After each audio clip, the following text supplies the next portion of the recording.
Dr. Gary Smalley, who was actually on TV today, wrote a book called The Blessing. And there's just 4 simple things that he talks about every father should be to their kids. And I just want to take a few minutes today to go over those 4 things. Because I want to give you some practical insight. Some of you guys don't have kids yet. But one day, the right woman's going to come along. You're going to get married.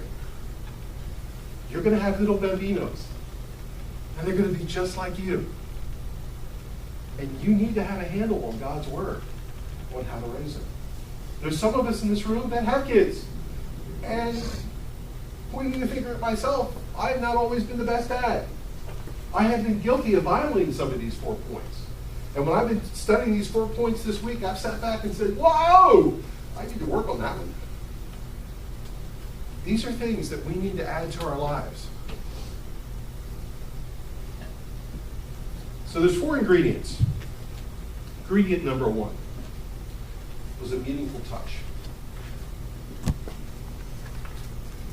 Dr. Smalley says a meaningful touch. In verse 22, Jacob went close to his father Isaac, who touched him. Verse 26 said that his father Isaac said to him, "Come here, my son, and kiss me." Now, this is not an isolated incident in Scripture. Almost every time a blessing is bestowed in Hebrew culture, it involves touching, laying on of hands, a kiss, an embrace, something that conveys love and acceptance. In the 10th chapter of Mark, it says that the people brought the children to Jesus so he could touch them. Jesus took them, placed them on his knee, laid his hands upon them, and Scripture said he blessed them. Jesus knew exactly what children need. They need to be feel loved and they need to feel accepted. So he touched them and blessed them. You see, it's important for us in our homes too. When children are very small, they can't communicate with words. They can't understand your words. The best way to communicate love to a very small child is to demonstrate by touching them, hugging them, holding them close. Jacob was 40 years old when he touched and kissed him and conveyed the blessing to him. And no matter the age, I think it's important for us to continue to communicate love and acceptance and affection in a meaningful way. I hug my kids. They're not always thrilled that I hug my kids. They're teenagers. No. Listen. I'll give you a little secret. If you have daughters, as a dad, the likelihood is that they're going to go marry somebody just like you. I don't know about you, but that scares me to death. You know, because I know me, you know. The older your daughters get, the more important dad is. It's critical that you're there in their lives. It's critical that you hug your kids. It's critical, dads, your boys. Your boys are going to learn from you how to treat a woman.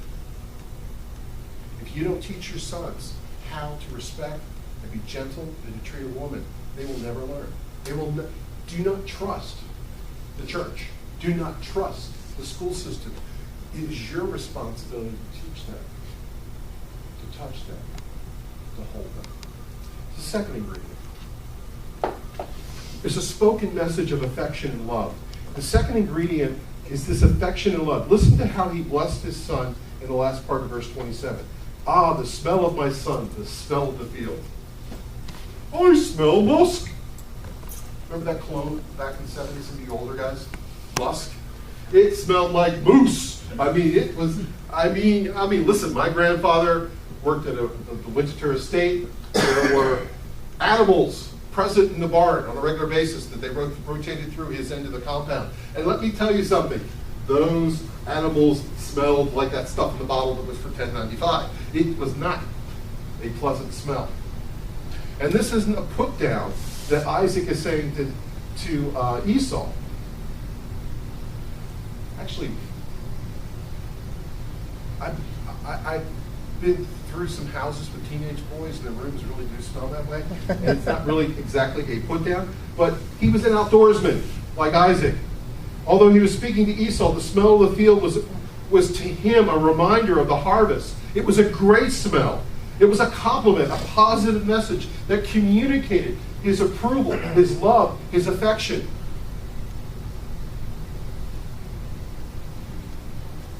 Too often, parents are quick-tongued to criticize, to remind their children of their mistakes.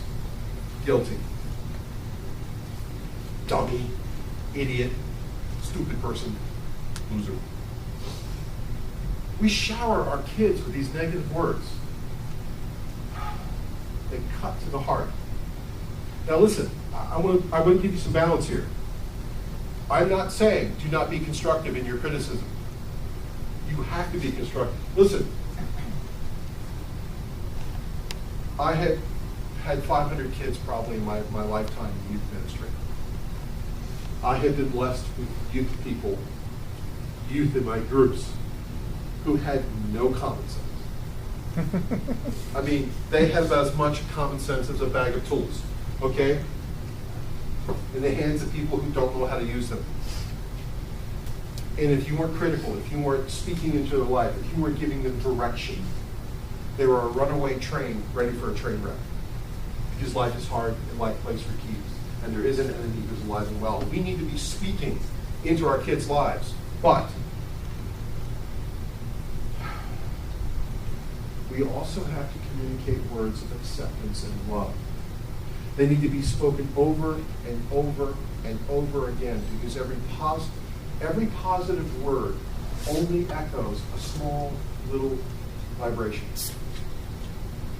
Years ago when I was in business, I was at a symposium, a lecture series about the impact of a positive customer relationship. Do you know if a customer has a negative relationship with your product, they will tell 200 people. Do you know if they have a positive relationship with your product, they'll tell 3. It's just the facts. The negative resounds so much more than the positive.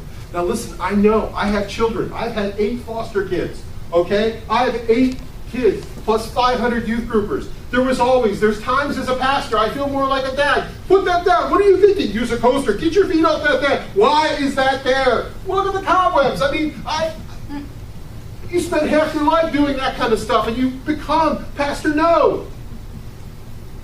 Daddy No. You really do. You become a madman. However,